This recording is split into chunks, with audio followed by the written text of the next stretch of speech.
열왕기상 17장 11절에서 14절입니다. 열왕기상 17장 11절에서 14절 말씀 우리가 함께 봉독하도록 하겠습니다. 열왕기상 17장에서 11절에서 14절까지 말씀 우리가 함께 봉독해 올립니다. 저가 가지러 갈 때에 엘리야가 저를 불러 가로되 청컨대 내 손에 떡 한 조각을 내게로 가져오라. 저가 가로되 당신의 하나님 여호와의 사심을 가리켜 맹세하노니 나는 떡이 없고 다만 통에 가루 한 움큼과 병에 기름 조금뿐이라.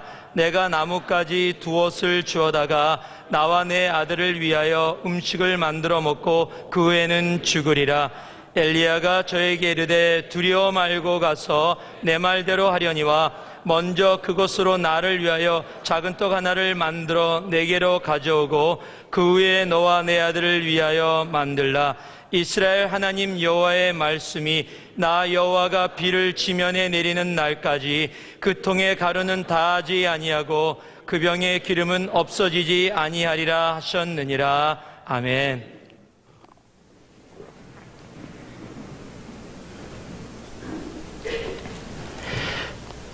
사람은 태어나면서부터 자기가 먼저입니다.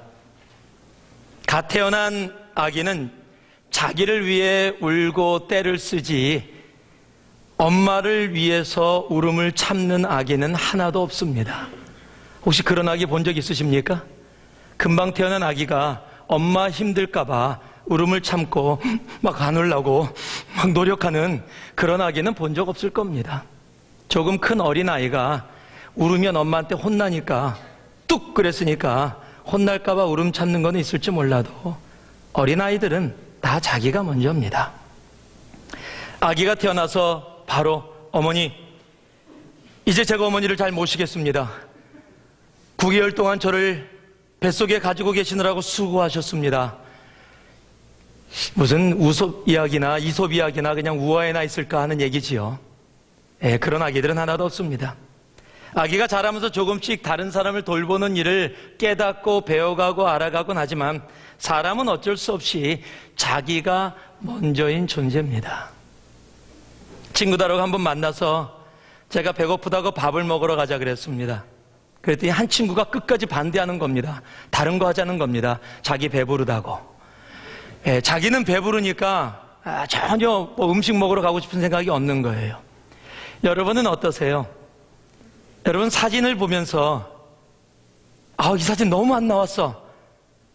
그럴 때 여러분 무엇을 얘기하시는 겁니까? 가족 사진인데 내가 안 나왔다라는 거예요. 내가. 다른 가족 다 잘 나왔어도 내가 안 나오면 이 사진 못 나온 사진이에요. 2,000명이 단체 사진을 찍어도 그 사진을 보는 순간 우리의 눈은 자기를 찾아 떠납니다. 그 2,000명 중에서 내가 어디 있는가를 찾는 것이 우리들의 모습이에요. 사람은 어쩔 수 없이 자기 자신을 위해서 살아갈 수밖에 없는 존재입니다. 아무리 다른 사람이 다리가 부러지고 병에 걸려서 고통해도 그 고통보다 내 새끼손가락 손톱 밑에 있는 조그만 가시가 나를 더 아프게 하고 나를 더 울게 만드는 겁니다. 그런데 오늘 말씀 이 열왕기상 17장 11절에서 14절의 말씀은 너무도 여러분이 잘 아는 사르밧 과부와 엘리야의 이야기입니다. 사르밧 과부는 지금 3년이나 지속된 가뭄 때문에 그 다음에 먹고 마실 것, 물 같은 것이 하나도 없는 상태였습니다. 그런데 지금 엘리야라는 사람이 와서 뭐라고 얘기하냐면 물을 달라 그러는 겁니다. 지금 자신도 물이 없습니다. 지금 가뭄이 계속되었기 때문에 물을 구하기가 그렇게 쉽지 않은 상태였습니다. 그런데 물을 달라고만 한 것이 아니라 물과 함께 떡도 만들어 달라는 겁니다. 아니 지금 이게 말이 되는 얘기입니까? 지금 자기의 사정이 굉장히 힘들고 어려운 사정인데 물을 달라 그래서 없는 물에서 조금이라도 주려고 했는데 아니 물만이 아니라 떡까지 나에게 달라고 이야기하는 겁니다. 보통 이런 얘기 들으면은요, 보통 사람들은 열받습니다. 젊은이들 말로 뚜껑 열립니다. 정신이 나가도 유분수지 하는 것이 보통 우리들의 반응이에요. 그런데 여러분이 오늘 이 말씀을 다 보셨겠지만 사르밧 과부의 반응은 그렇지가 않았다라는 겁니다. 그 엘리야가 이야기하는 그대로 떡을 만들어서 엘리야에게 가져다 주었다라는 겁니다. 자기가 먹고 자기 아들과 함께 죽으려고 했던 마지막 양식을 가지고 엘리야를 위해서 만들어서 갖다 주었다라는 겁니다. 온전한 순종, 그리고 그 순종과 함께 뒤따르는 축복의 말씀이 오늘 15절 말씀에 적혀 있습니다. 이렇게 적혀 있습니다. 15절 말씀. 저가 가서 엘리야의 말대로 하였더니 저와 엘리야의 식구가 여러 날 먹었으나 여호와께서 엘리야로 하신 말씀같이 통의 가루가 다하지 아니하고 병의 기름이 없어지지 아니하니라. 지금 이 사르밧 과부가 엘리야가 이야기한 대로 그대로 행하였더니 마지막 남았던 물과 기름과 떡이었는데 그것이 없어지지 아니하고 엘리야와 가족이 여러 날을 먹었고 그리고 나서도 통의 그 가루와 그 병의 기름이 계속해서 떨어지지 아니하고 이루어졌다라고 얘기하고 있습니다. 구약시대에 기름을 이야기할 때는 보통 축복을 얘기합니다. 하나님의 임재를 이야기합니다. 즉 하나님의 축복이 멈추지 아니하고 이 가정과 계속 함께 했었다라는 말입니다. 그런데 여기 15절 말씀에 중요한 단어가 하나 나옵니다. 그게 뭐냐면요, 엘리야의 말대로 하였더니라는 말입니다. 결코 간단히 넘어갈 수 없는 말입니다. 엘리야의 말대로 하였더니, 이 말이 무슨 말입니까? 어떤 현실이라도 어떤 상황이라도 엘리야의 말이 뭐였습니까? 하나님이 먼저라는 겁니다. 당시 구약시대의 선지자라는 한 사람이 아니라 하나님을 대표하는 사람입니다. 즉 하나님과 동일한 모습 속에서 바라보아야 하는 존재입니다. 그래서 엘리야의 말대로 엘리야에게 떡을 만들어서 베풀었다라는 얘기는 하나님께 드렸다라는 얘기입니다. 즉 내가 지금 죽을 수밖에 없는 상황이었음에도 불구하고 먼저 하나님 앞에 드렸다. 즉 하나님이 먼저였다라는 겁니다. 내가 먼저가 아니라 하나님이 먼저였다라는 겁니다. 마태복음 우리 6장 33절 말씀에 보면 너희는 먼저 그의 나라와 그의 의를 구하라. 그리하면 이 모든 것을 너희에게 더하시리라 라고 말씀하고 계십니다. 너희는 먼저 하나님을 얘기하는 겁니다. 제가 오늘의 말씀을 그래서 하나님이 먼저입니다 라고 얘기했어요. 지금 사르밧 과부의 상황은 하나님이 먼저일 수 없는 상황입니다. 지금의 상황은 자기 아들과 마지막으로 떡을 만들어 먹고 죽을 수밖에 없는 상황.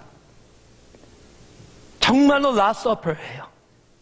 마지막 성만찬도 아닙니다. 마지막 만찬도 아니고 마지막으로 먹고 죽을 수밖에 없는 상황.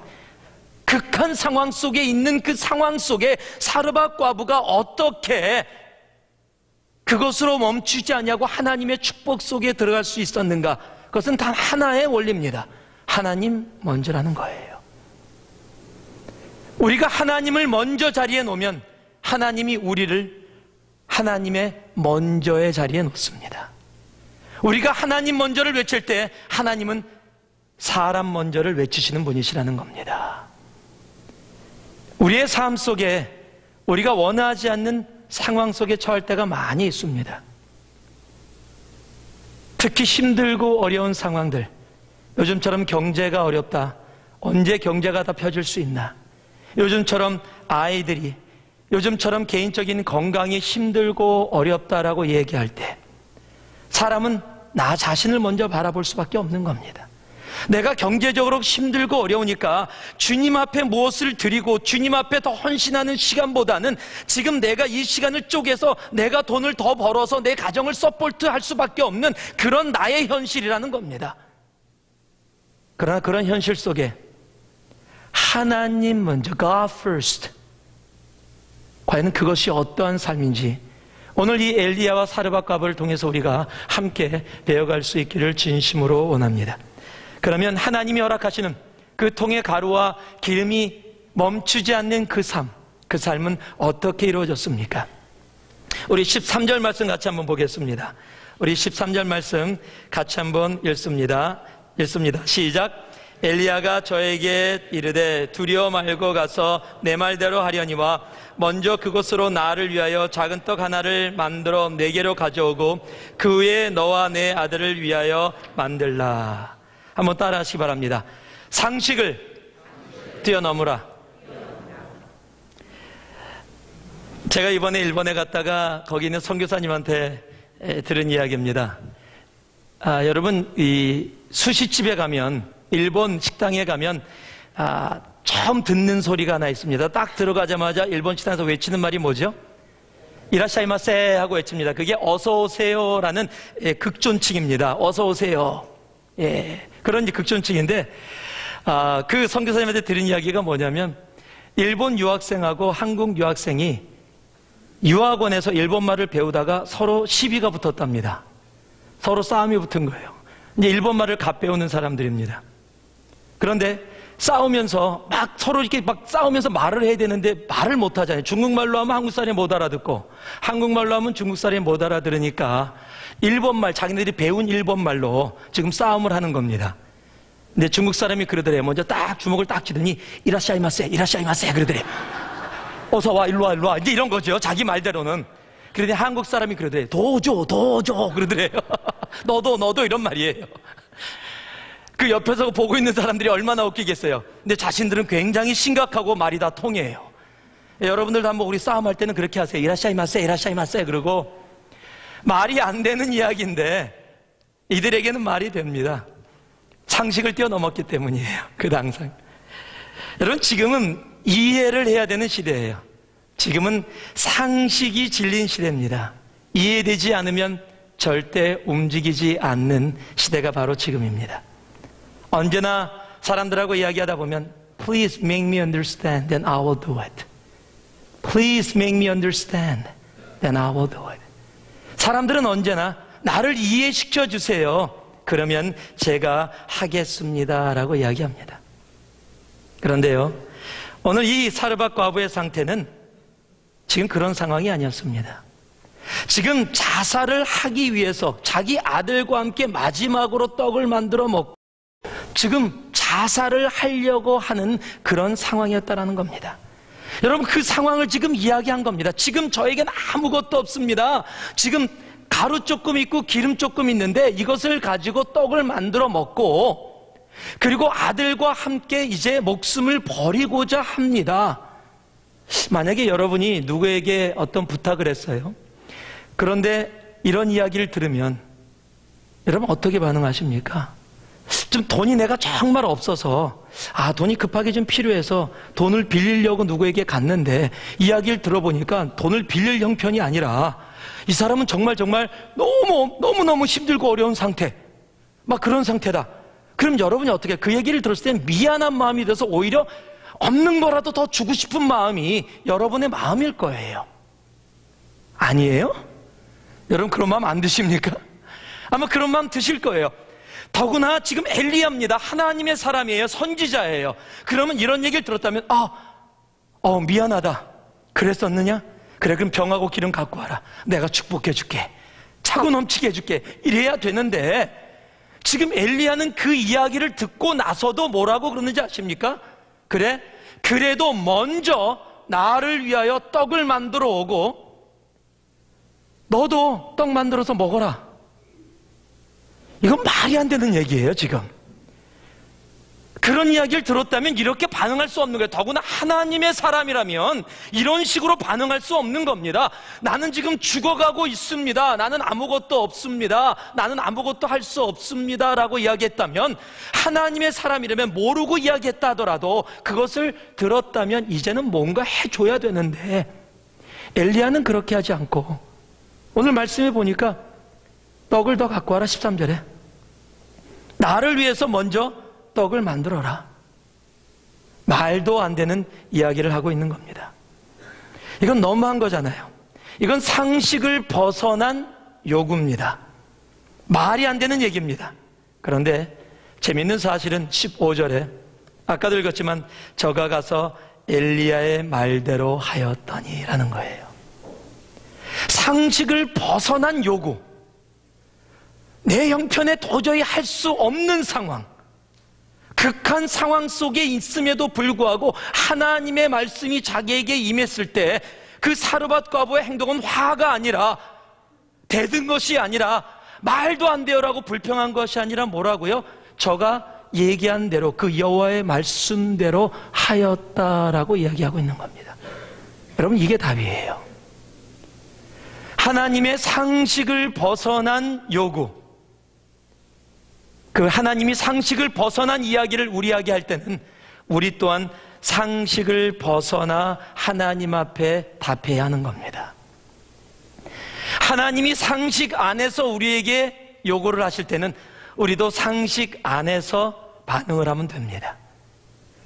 그러나 하나님이 상식 밖에서 이야기하실 때, 도저히 이해될 수 없는 상식 밖으로 나아갈 때 우리도 상식 밖으로 나아가서 하나님 앞에 반응할 수 있어야 하는 겁니다.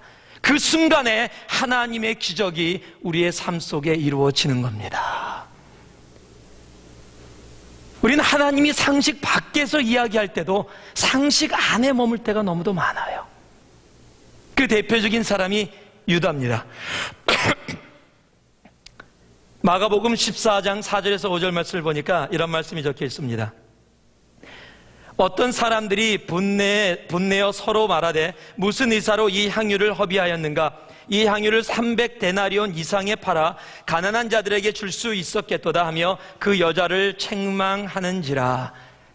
무슨 얘기입니까? 지금 마리아가 향유를 갖고 와서 예수께 부었습니다. 그랬더니 그것을 보더니, 여기는 제자들이라고 적혀있는데 요한복음에 보면 가론 유다라고 정확하게 적혀 있습니다. 가론 유다가 그것을 보고서 뭐 하는 거냐, 지금 그 향유를, 그 비싼 향유를 300데나리온이라면 지금이 한 3만 불에서 4만 불 정도, 보통 사람들이 1년에 벌을 수 있는 양입니다. 굉장히 비싼 향유지요. 그 향유를 예수께 부었더니 가론 유다는 보자마자 Wow, that's expensive one. If you sell that one, hey, we can help others. 자, 이건 상식이에요. 좋은 얘기입니다. 그런데 예수님이 뭐라 그랬어요? 놔둬라. 그는 나를 위해서 장사를 지금 예비하는 것이다. 거기서 지금 가론 유다가 이해를 못한 거예요. 자기 상식 밖의 이야기를 한 겁니다. 주님은 지금 십자가의 죽음을 이야기하고 구원의 역사를 이야기하고 있는데, 지금 가론 유다는 향유를 3만 불에 팔아서 그 돈을 가지고 가난한 사람들을 도와주는 아주 좋은 일이지요. 그런데 그 상식의 이야기를 하고 있는 겁니다.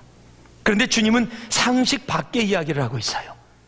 그랬더니 어떻게 됐습니까? 가론 유다가 그것을 이해하지 못하고 화가 나서 밖으로 나아가서 예수를 은 30에 팔아버린 겁니다.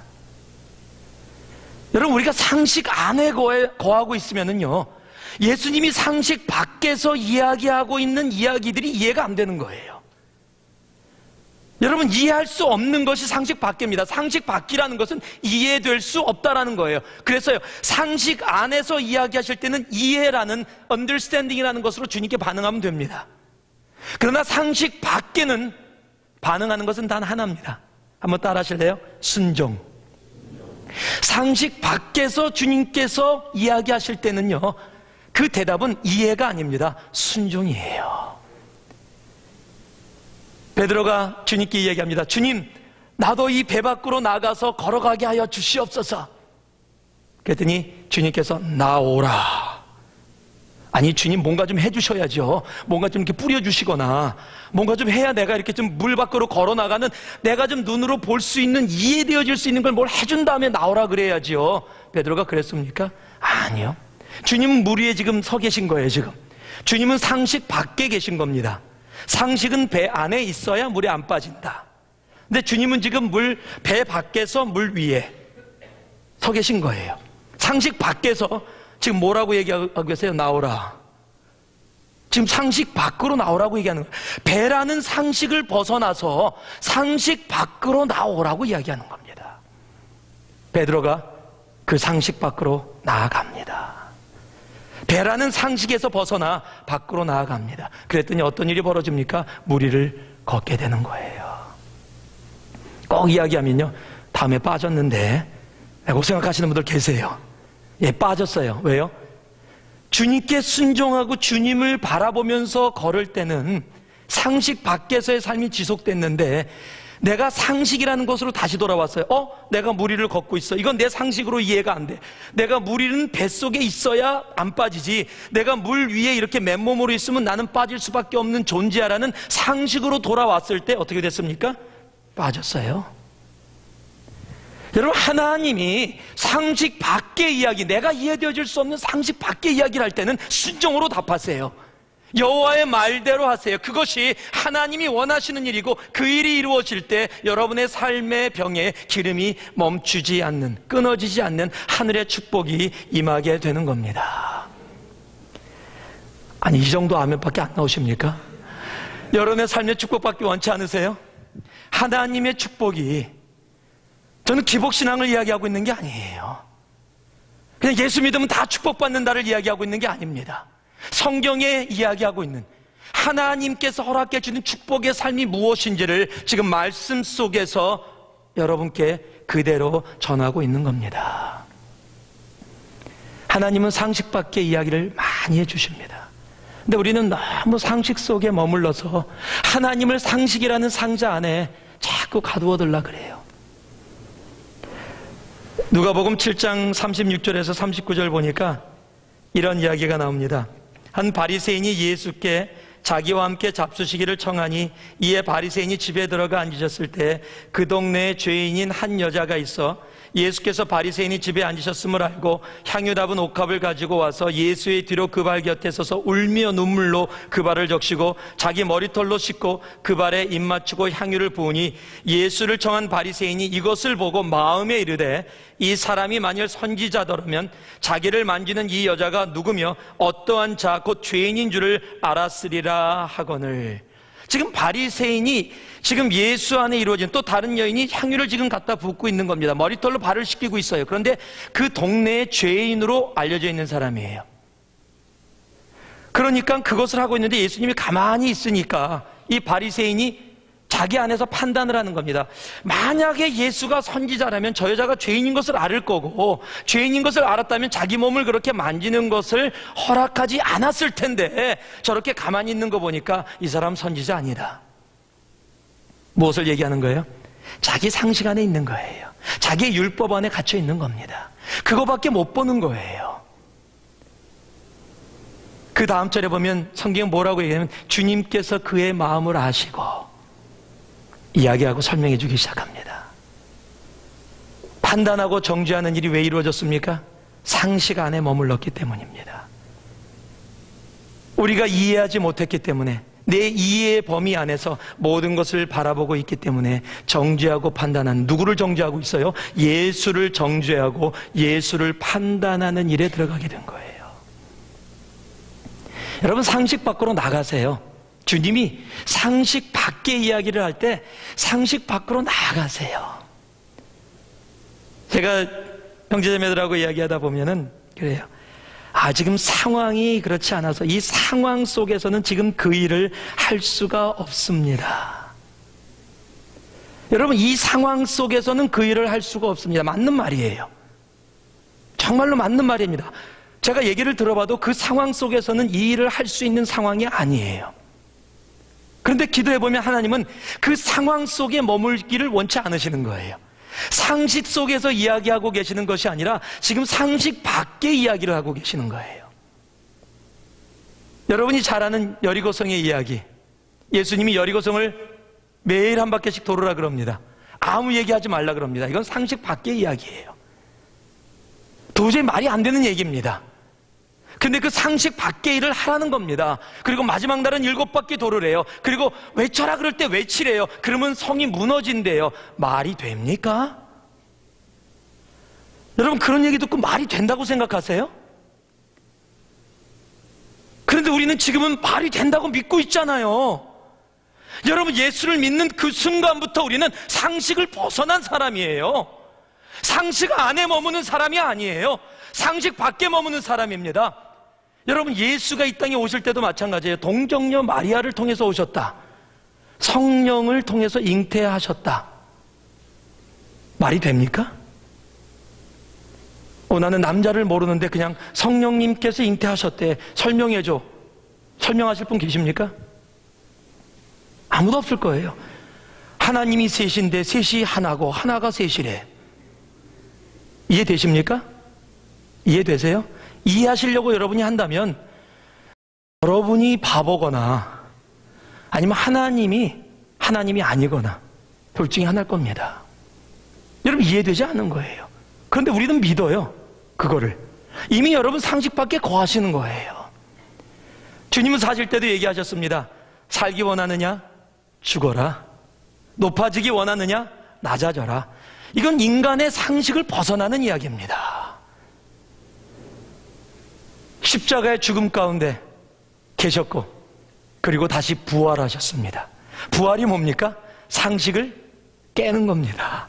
완전히 깨는 겁니다. 사람은 죽으면 살아날 수 없는 겁니다. 그런데 하나님께서 그 죽음을 이기시고 일어나셨습니다. 여러분 상식을 온전히 깨는 일이에요.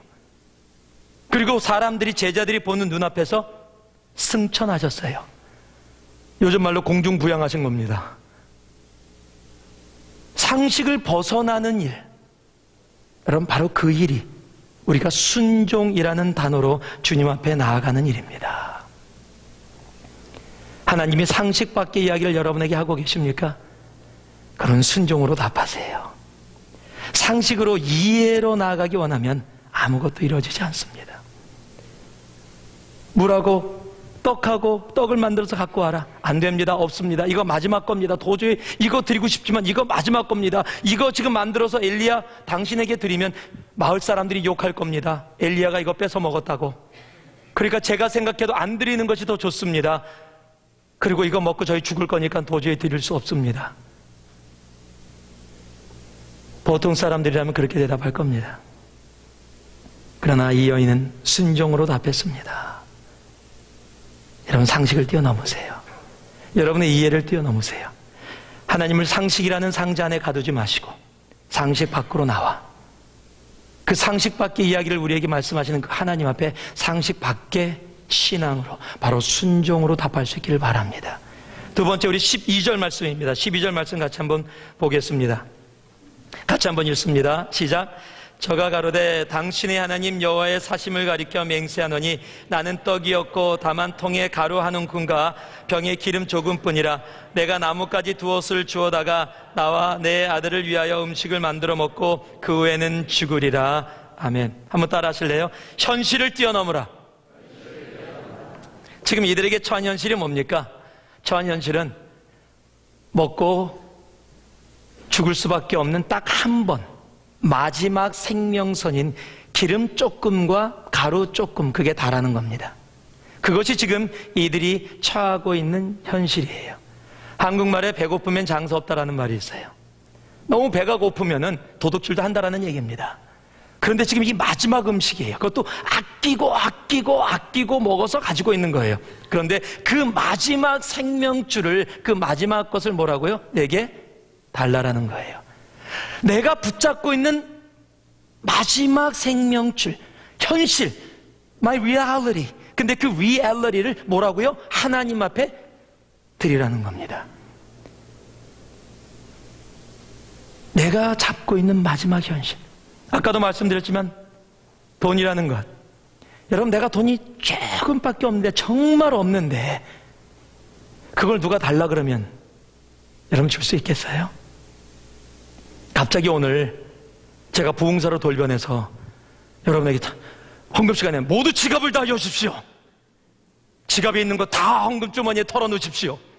그런데 오늘 어디다 가려고 저기 디파짓하고 하려고 거기 지금 뭐 중요한 거 지금 거기다 넣어놨다. 꺼낼 수 있게. 이거는 지금 아니야. 아마 시험 받아서 교회 떠나실 거예요. 여러분, 하나님께서 여러분이 정말 중요하다. 정말 이거는 너무너무 중요한 것. 정말 너무 중요해서 그냥 아껴서 가지고 있었던 것. 근데 그것을 달라 그러면 아멘 하고 주실 분 계세요? 이거 쉽지 않아요. 왜? 그것이 나를 붙잡고 있는 마지막 생명줄이니까요. 그것 때문에 내가 지금 살아가고 있다고 느끼니까요. 특히 우리 인생의 돈 문제는 그렇게 굉장히 중요하죠. 저에게도 마찬가지예요. 저 어렸을 때 한국에 육성예비라는 게 있었습니다. 아시는지 모르겠어요. 육성예비가 600원이었습니다. 지금으로 하면 50센트입니다. 맞죠? 50센트. 한 달에 50센트만 내면 되는데, 그럼 1년에 12번 도장 찍어주거든요? 이 노란 봉투 있습니다. 예, 거기에. 그러나 육성예비를 맨날 못 내서 방과 후에 선생님이 꼭 이름을 불렀어요. 성경일 끝나고 남아서 교무실로 선생님 찾아오도록. 그럼 가면 맨날 얘기했어요. 육성예비 언제 낼래? 예, 아버님이 사업을 실패하시고 나서 굉장히 좀 어려운 그런 상황들이 지속됐었어요. 어느 정도로 저도 힘든 상황이 있었냐면, 여러분 아시는지 모르겠습니다. 지금 제가 그래 마찬가지. 지금 죽을 돈 주고 사 먹자 그러면 화가 나요. 왜 화가 나냐면, 또 제가 제일 싫어하는 사람이 저보고 수제비 먹으러 가자는 사람이에요. 돈 주고 수제비 먹으러 가자 그러면 막 열받아요. 왜냐면 전 어렸을 때 정말 죽하고 수제비 진짜 많이 먹었거든요. 그걸 돈 주고 사 먹다니요. 왜 이 죽도 그냥 죽이 아닙니다. 이 밥을 오래 놔두면 쉽니다. 얘 냉장고도 없었으니까 그 쉰 거를 이런 이 그릇에다 담아서 듬뿍 놔. 그럼 막 쉰 밥에다가 뭐에다 이렇게 막 딱딱하게 굳은 밥입니다. 거기 찬장에다 넣어놓으면 또 개미들이 많다 보니까 불개미들이 막 들어가요. 이 밥을 딱 꺼내면 불개미가 가득 차 있어요. 그럼 요즘 같으면 다 버리겠죠. 근데 저희는 그렇게 안 했어요. 불개미 있으면 솥에다가 그 밥을 붓고 물을 부어요. 그러면 불개미가 뜹니다. 그걸 다 걸러내요, 다. 이건 해본 사람만 알지 못 해본 사람 몰라요. 그러고 나서 다 걸러낸 다음에 물을 더 붓고 푹, 이거는 삶는 게 아니라 과합니다. 예. 과야 돼요, 이거. 푹 과면은 이게 완전히 그냥 진짜 죽이 됩니다. 그 죽을 먹다가 가끔가다 씹히는 게 있어요. 아직 그 속에 들어가 있던 불개미가 이게 다 안 빠진 거예요. 그럼 가끔가다 그랬어요. 이거 단백질이다 그냥 먹어라. 수제비요? 밀가루 맨날 띄었습니다. 여러분, 제가 그런 상황이 있었을 때 친구가 저한테 와서 그러더라고요. 우리 올겨울에 스키 타러 갈 건데 스키 타러 갈래? 70년대 중반입니다. 제 친구 부자였어요. 저보고 스키 타러 가재요. 제가 뭐라 그랬을까요? 저도 스키 가고 싶었어요. 저는 한국에 있을 때 대관령 한 번도 못 가본 사람입니다. 한국의 스키장 한 번도 못 가본 사람이에요. 그런데 저보고 스키 타러 가재. 열받더라고요. 스키 신어본 적도 없습니다. 있어요. 대나무 스키. 그거 만들어 갖고서 시골에서. 여러분, 그런 형편에 있는 사람에게 여러분 스키 타러 가자 말이, 그런 형편에 있는 사람에게 나에게 조금 100원만 꿔줄래? 말이 됩니까? 안 되는 상황이에요. 될 수 없는 상황이에요. 지금 사르밧가보는 저 정도의 어렸을 때 그 상황이 아니라 지금 먹고 죽을 수밖에 없는 상황, 아주 극한 상황이에요. 그것이 마지막 수단이에요. 그거 붙잡고 있는 거예요. 그런데 그것을 뭐라고요? 달라라고 얘기하는 겁니다. 네 현실을, 네 마지막 생명줄을 나에게 달라. 이게 말이 안 되는 얘기예요. 그런데 사르밧가보는 그 현실을 주님 앞에 옮겨 놓습니다. 내 마지막 생명줄을 옮겨 놓는 거예요. 하나님이 과부의 2렙돈을 왜 칭찬하셨어요? 2렙돈이 뭡니까? 아주 적은 양이에요. 부자가 돈을 많이 냈는데 부자는 칭찬하지 않으시고 과부의 2렙돈을 칭찬하셨어요. 왜 그러셨어요? 과부가 가지고 있었던 전부 다였기 때문이에요. 그녀의 생명줄이었기 때문에 그래요. 그것을 누구에게? 하나님께 옮겨 놓은 겁니다. 여러분, 현실을 뛰어넘는 게 그거예요. 내가 붙잡고 있는 현실을 뛰어넘는다는 게 그런 거예요. 어떤 사람은 돈일 수도 있고요, 어떤 사람은 자기 자녀일 수도 있어요. 자녀 붙잡고 끝까지 안 놔요. 내 자녀가 나의 생명줄이야. 여러분, 주님께 옮겨 놓으세요. 옮겨 놓으세요. 내 아내가, 내 남편이, 내 직장이, 내가 하는 집, 이것이 생명줄이야. 여러분, 붙잡지 마세요. 그것 때문에 살고 계시다면, 그것이 여러분의 마지막 생명줄이라면 하나님이 그것을 달라 그럴 때 하나님께 옮기세요. 그럴 때 하나님은 약속대로 더 채워주십니다. 그분이 우리 하나님이세요. 성경에 나오는 부자 청년은 영원한 생명을 찾아왔어요. 주님, 어떻게 하면 구원을 얻을 수 있습니까? 그랬더니 주님이 뭐라 그러세요? 네가 가지고 있는 모든 재산을 다 팔아서 가난한 사람에게 나누어 주고 너는 나를 따르라. 성경은 얘기합니다. 그가 근심 어린 얼굴로 돌아갔더라. 왜요? 그에게 있어서 생명줄은 돈이었어요. 많고 조금을 떠나서 그걸 놓을 수가 없는 겁니다. 구원하고도 바꿀 수 없을 정도로 그 돈을 붙잡고 있는 거예요. 주님은 그것을 놓으라 그랬습니다. 여러분, 그 청년은 누군지도 몰라. 이름도 안 나와 있어요. 그러나 그 청년은 구원받지 못했습니다. 여러분은 무엇을 붙잡고 있습니까? 여러분 기억나실지 모르겠어요. 제가 오래전에 했던 예화인데, 여러분 다 아시는 예화. 한 집사님이 산기도를 갔다가 깜빡 졸아서 교회 분들이 다, 예화입니다, 예화. 진짜가 아니라 다 가시고 혼자 걸어가다가 절벽에서 떨어지셨는데, 떨어지면서 나뭇가지를 잡았다. 그리고 살았다. 기억나시죠? 반응을 좀 보여주세요. 예, 기억나실 겁니다. 오늘 처음 듣는 분, 그거 자꾸서 하나님 살려주세요 그랬더니 하나님이, 그래 내가 살려주마. 그럼 내가 요구하는 대로 하겠느냐? 하겠습니다. 그럼 네가 잡고 있는 가지에서 손을 놔라. 그랬더니 그 사람이 고민하다가 위를 쳐다보면서, 거기 하나님 말고 다른 사람 없어? 네, 처음 듣는 분이 많으시구나. 하나님 말고 다른 사람 없어. 왜 그런 거예요? 지금 그 붙잡고 있는 가지가 뭐예요? 생명줄이에요. 이거 놓으면 죽는 거예요. 그런데 하나님이 그 생명줄을 놓으라 그러는 거예요. 자, 그런데 이 상황을 여러분이 영화라고 생각해 봅시다. 여러분이 보고 있어요. 그리고 제가 그 예화를 하면서 맨 마지막에 뭐라 그랬어요? 나중에 손을 잡고 있다가 너무 지쳐서 놓으면서 하나님을 원망하면서 손을 놓을 수밖에 없었는데, 딱 떨어졌더니 1m 밑이 뭐라고요? 바닥이었다. 근데 너무 어두워서 볼 수가 없었던 거다. 근데 여러분은 영화를 보고 있어요. 딱 보고 있으니까, 놓지. 저걸 못 놓고 저 바보 저거 지금 밑에 지금 땅인데 그걸 몰라 지금. 왜요? 우리는 영화를 보고 있으니까. 드라마를 보다가 어떤 사람이 딱 지나가는데 평생도록 찾았던 동생이야. 근데 옆에 지나가고 있어. 우리는 보고 있어. 고개만 돌리면 되는데 이쪽에서 무슨 소리가 나니까 거꾸로 돌려. 동생은 지나가 보면서, 저 바보 바로 지금 찾고 있던 동생 지나가는데. 여러분 그러죠? 그런데요, 우리가 시청자가 아니라 우리가 그 드라마 속에 들어가 있다는 사실이에요. 우리가 전체를 못 보고 있다는 거예요. 전체를 보시는 분이 하나님이세요. 그 하나님이 모든 것을 아시고 우리에게 말씀하시는 거예요. 너는 그게 마지막 생명줄이라고 생각하니? 너는 그게 한 움큼의 가루하고 그 조그만 기름이 네가 가지고 있는 전부고 그거 먹고 네가 죽을 거라고 생각하니? 아니, 네가 하나님 말씀대로 순종하고 그 현실에서 벗어나면, 그 현실을 주님 앞에 그것이 마지막 기름이 아니라, 그것이 마지막 가루가 아니라 끊어지지 않는 기름과 끊어지지 않는 가루로 너의 삶을 풍족하게 만드는 영원한 생명이 될 것이다 라고 얘기해 주시는 거예요. 그런데도 붙잡는 거야. 아니야, 그거는 소설이야. 그렇습니까? 아니요, 살아계신 하나님의 말씀입니다. 하나님 먼저입니다. 하나님 먼저입니다. 하나님이 내 삶에 먼저 될 때 바로 우리는 상식을 뛰어넘을 수 있는 겁니다. 하나님이 우리의 삶에 먼저 될 때 우리는 우리의 현실을 뛰어넘을 수 있는 겁니다.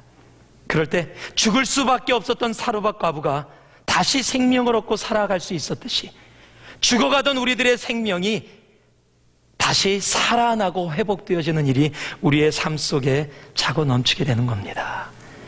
주님을 상식에 가둬놓지 마세요. 내 눈을 현실만 바라보고 계시지 마세요. 상식 밖으로 벗어나시기 바랍니다. 그러면 하나님이 그 상식 밖에서 말씀하시는 하나님의 능력이 그 상식 밖에서 우리에게 기적으로 이루어지는 겁니다.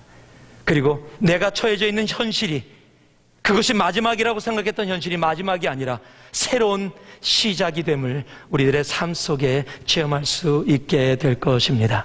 말씀을 맺습니다. 눈을 들어 하나님을 바라볼 수 있기를 바랍니다. 그럴 때 우리가 상식을 벗어날 수 있습니다.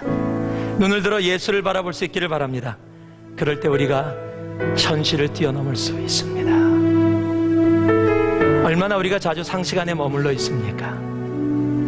이런 말씀을 듣고 나서도 나가면서는, 아유, 그거는 말씀이지 현실은 그런 게 아니에요. 목사님이 지금 사업을 안 해봐서 모르지, 사업하면 그렇게 얘기 못합니다. 목사님이 지금 아기가 어려서 그렇지 애들이 크고 나서 말씀 드릴 때 그거 이해 못합니다. 목사님 지금 공부를 안 해봐서 그렇지 지금 이 디저테이션 쓰고 이거 지금 페이퍼 내갖고 지금 잡지에 들어가야 되고 일하는 게 이게 얼마나 어려운 건지 아십니까? 예, 저 그거 잘 모릅니다. 예, 저 잘 몰라요. 저 사업 안 해봐서 모릅니다. 저 중학생 고등학생 아이들 키워보지 않아서 모릅니다. 저 박사학위 받아보지 않아서 모릅니다. 어떻게 공부하고 어떻게 나가야 하는지. 그러나 지금 제가 여러분께 오늘 전한 말씀은 손경일이라는 목사의 한 사람의 말씀이 아니라 살아계신 하나님의 말씀, 우리가 믿고 따르는 하나님께서 우리에게 주신 말씀이라는 사실입니다. 손경일이라는 사람은 여러분을 이해하지 못하고 알지 못할지 모르지만 하나님은 알고 계십니다.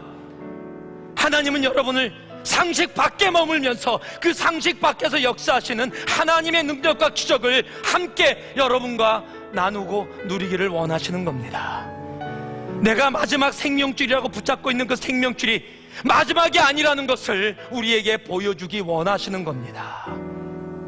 하나님의 말씀입니다. 하나님이 원하십니다. 오늘도 상식 안에 머무는 저 문을 나설 때 다시 또 상식 안으로 들어가서 그 배에서 나 물 밖으로 못 나가요. 나가면 나 죽는데요. 마지막 떡을 붙잡고서 이거 먹고 죽을 거예요. 절대 못 줘요. 하는 그런 삶 살지 말고요. 주님, 나는 이 떡 마지막 떡인 거 내가 인간의 상식으로 인간의 현실로 그렇게밖에 이해하지 못하지만 주님이 말씀하시니 주님 앞에 드립니다. 하나님, 내가 이 배에서 나가면 죽을 수밖에 없는 것 내 머리로는 더 이상을 이해할 수 없지만 주님이 오라 말씀하시니 제가 배 밖으로 나가겠습니다. 여러분, 그것이 순종이고 그것이 크리스찬의 삶입니다. 오늘 이 자리에 있는 주님의 가족 한 분 한 분들이 정말 하나님을 먼저 앞에 놓고 상식을 뛰어넘고 현실을 뛰어넘어 정말 하나님이 허락하시는 그 기쁨 속에, 그 기적 속에, 그 축복 속에 들어가는 모두가 되기를 주님의 이름으로 축원합니다.